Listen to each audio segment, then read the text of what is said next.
Zack Kaldveer is the editor of the California Progress Report. He is also the communications director for the Consumer Federation of California. Now, if you happen to read the Los Angeles Times tonight, you may have read the headlines, "Governor proposes drastic cuts to the poor in California," right? And it goes on to enumerate what some of those cuts will look like.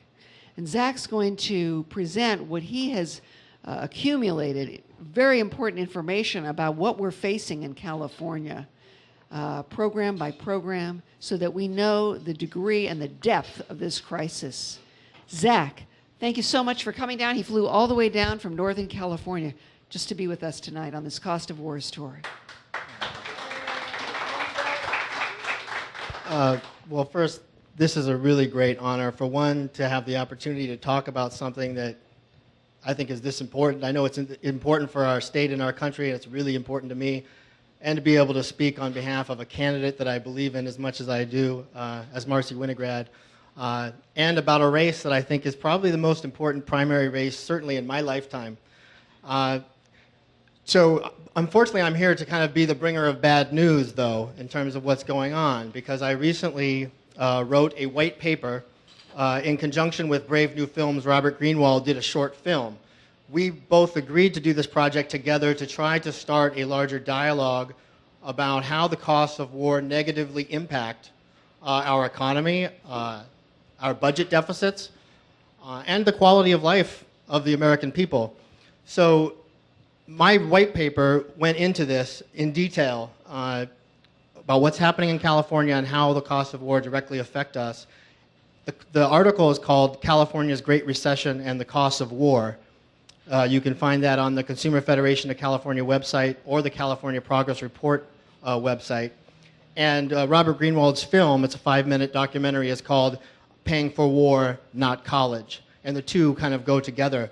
So our purpose behind it, of course, is we're starting with California, and the reason being that states are kind of ground zero for our economic collapse, because states, unlike the federal government, have to balance the budget every year. They can't borrow to pay for things. So here in California, just to give you an idea of what's really happening, you might not hear this on the media, in the media too often, but as of today, 1 out of every 5 Californians are living in poverty. 1 out of every 4 California children are living in a home that oftentimes cannot adequately feed them due to costs. 1 out of every 5 Californians are either unemployed or underemployed. 1 out of every 4 Californians do not have health insurance. Meanwhile, we just found out that 26,000 teachers have received pink slips, so they're unlikely to come back in the fall to teach.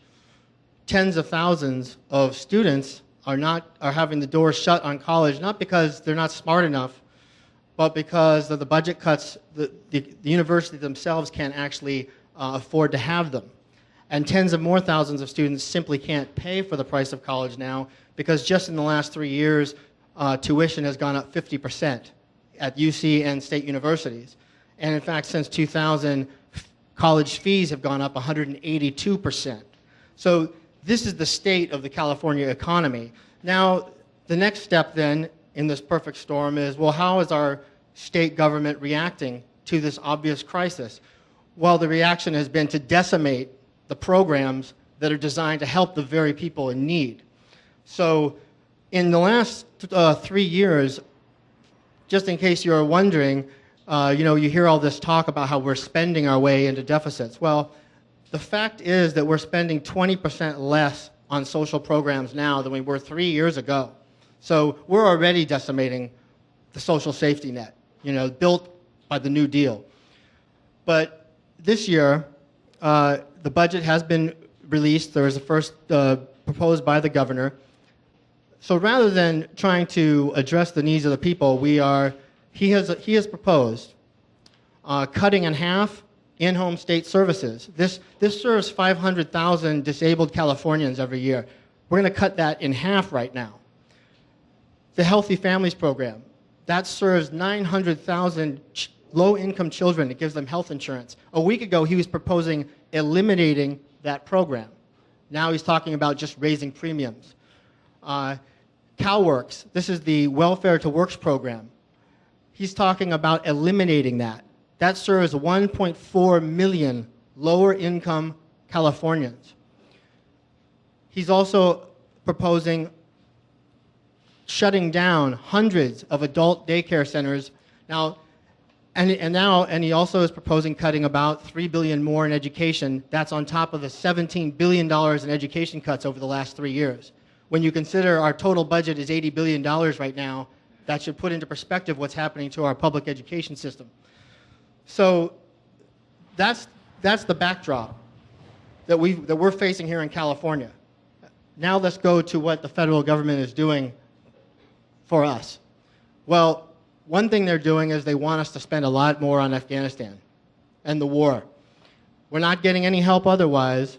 Oh, and by the way, the last 2 years, tax cuts for corporations have also been slipped into the California budget, just so we're clear on that. But when you look at the economic pain that's facing California, just try to think about the $1 trillion that America has spent on the Iraq War and the Afghanistan War since 2001. And the $2.4 trillion more the CBO, the Congressional Budget Office, says that we're going to spend over the next 10 years in Afghanistan and Iraq. But how about California? Let's start to take it more local. I'll get more and more local as we go.